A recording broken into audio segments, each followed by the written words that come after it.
Hello, everyone.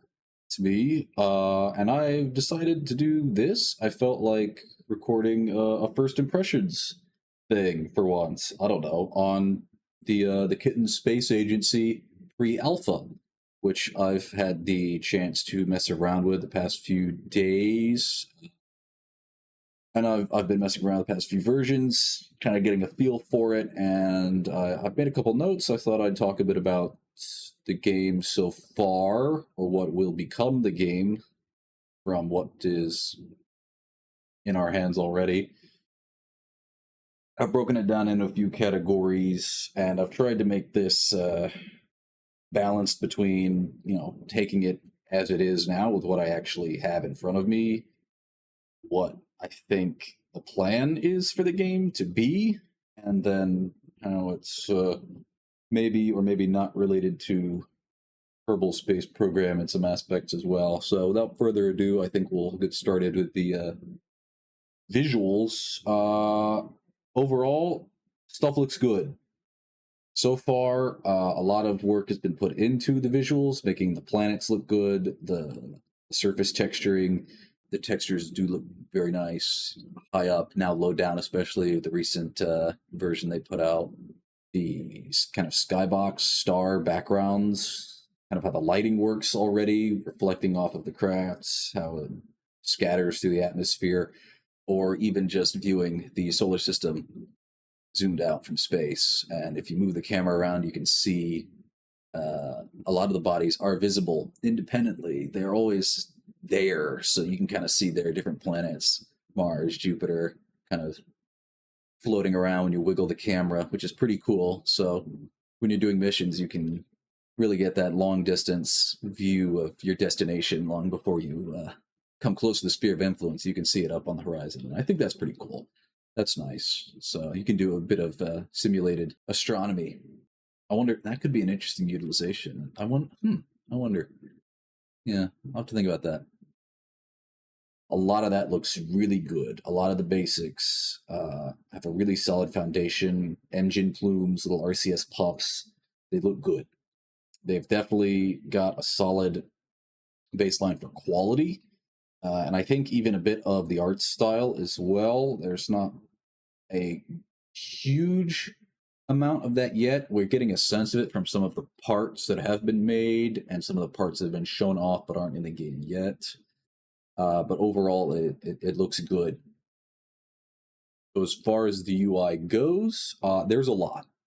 There is a lot of little bits and pieces that are available to you so far right away. And it is, or at least can be, a bit overwhelming depending on if you just start jumping through menus. Even on the main flight screen, you've got a lot of little elements everywhere that are, in my opinion, a little big, but I guess they're all scalable. Well, we'll see how that goes. This is all very early pre-alpha visuals and layouts, so I imagine this will all change. But right now, a good chunk of the screen is UI. It's kind of all over the screen, but it doesn't look bad. It's simple. I think a little more style, and they look pretty good. I think the information that's conveyed is useful and is very handy. All the buttons are things that you can easily utilize and find use for in regular gameplay. So while there is a lot, it is useful. There's nothing too needless immediately present, but there is all sorts of information they tuck away in some of the extra statistic menus that you can open up through the top bar. The only thing that's a little odd, the nav ball, at least for me, is a little bit unintuitive to look at least compared to KSPs. Maybe that's just a familiarity issue. Maybe this one needs another pass.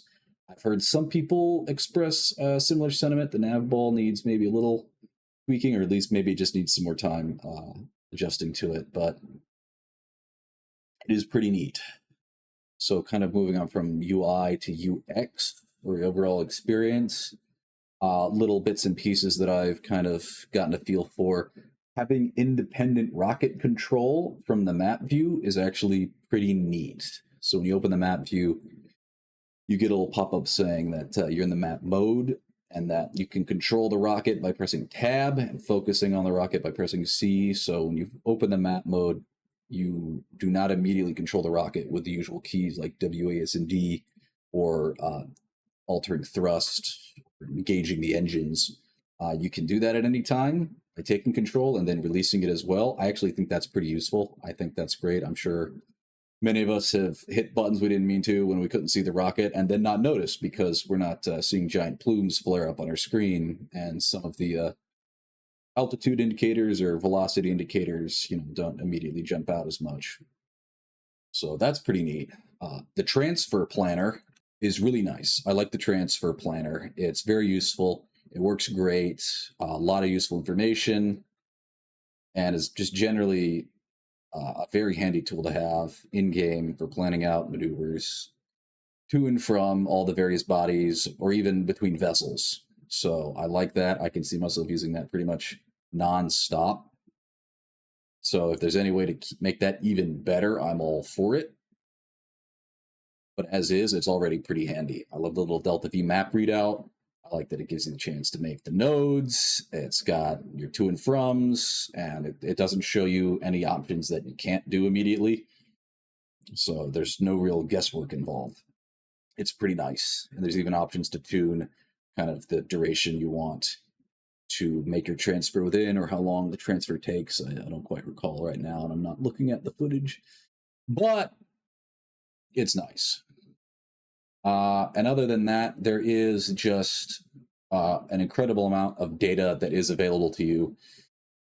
I kind of touched on this already, but just the celestial body live statistics for just everything you can access at any time. Ground tracking is just in there right now, right there for you to enjoy. It's a nice feature to have. There is a lot of good baseline stuff that's built in that I'm sure you could then gamify down the road. So access to orbital stats, or viewing bodies in the map, or different levels of ground tracking, or it could be used for long-term, resource mapping, all that sort of neat stuff. That's cool. There's a lot of data, which is nice.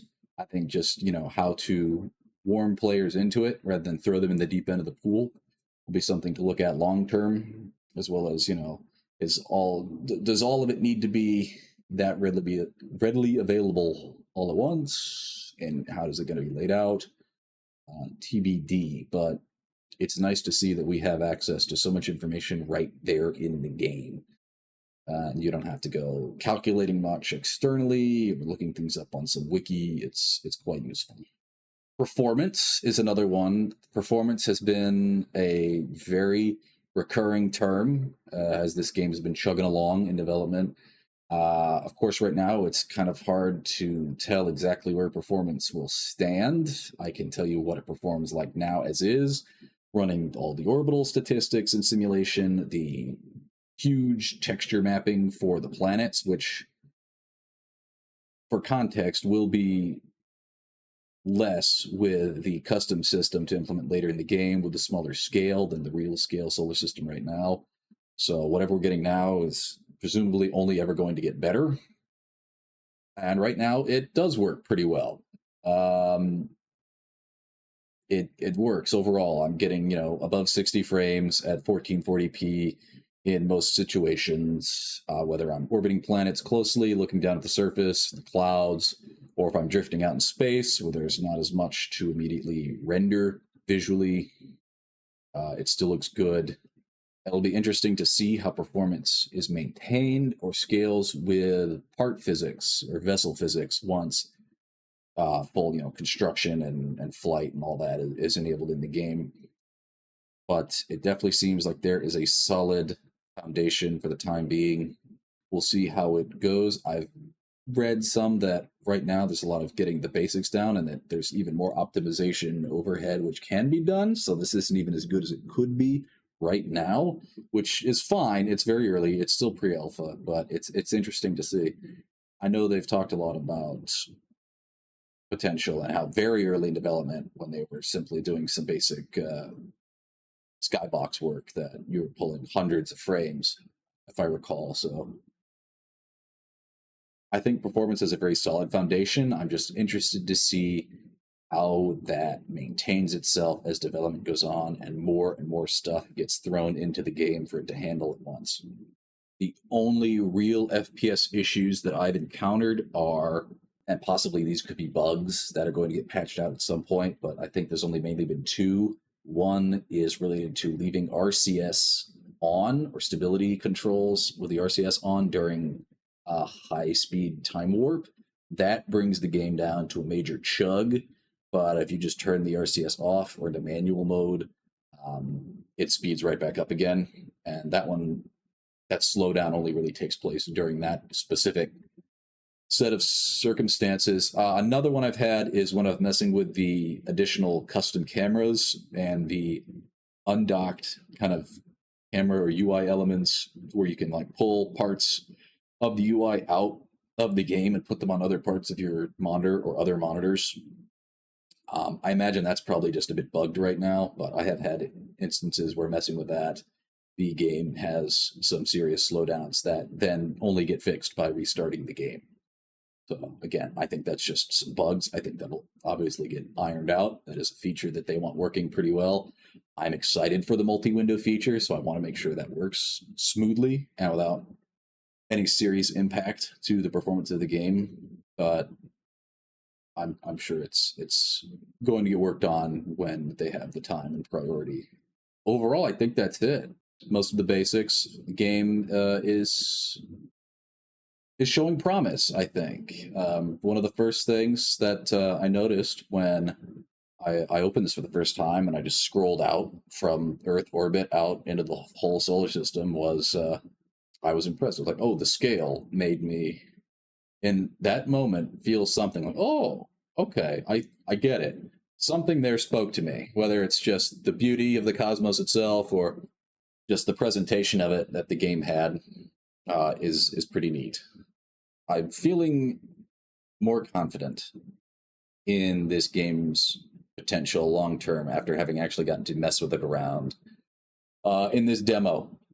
So I can see this being something that a lot of young people, a lot of people getting into space and space exploration and all sorts of stuff like that, I can see this being something that they really do enjoy. I can see myself recommending this to my interns. I can see myself bringing this up at a lot of the early engineering career outreach I try doing. I do see the potential once it's got a bit more substance and it's fleshed out and it achieves what I feel like it's aiming for right now. I do see it. So here's hoping that they accomplish that. And I think the educational potential is there as well. They could hit all the bases if they really nail this. All right, well, I think that'll about do it for my overall first impressions. There might be some stuff I forgot or I'll remember later, but I might do some more coverage on this because it's fun. And I feel like I need a hobby, so maybe I get into this. Maybe we do some more. Maybe I'll be live streaming this. I think that would be fun sometime. And by the sound of it, we're gonna be seeing a public version of this pretty soon, so everyone get their hands on it and things go wild. So I think overall net positive impression so far. I like what I see overall, and I think anything that is a bit unpolished is to be expected of something still so early in development. It's called the pre-alpha. There's no false pretense that this is anywhere close to what the end result will look like. So I'm gonna give them the benefit of the doubt there. But for what's good, I can acknowledge it's good, and I can say that I hope it stays that way or even improves. Yeah, I think that's about it. I'll take my leave. Thank you very much, and bye.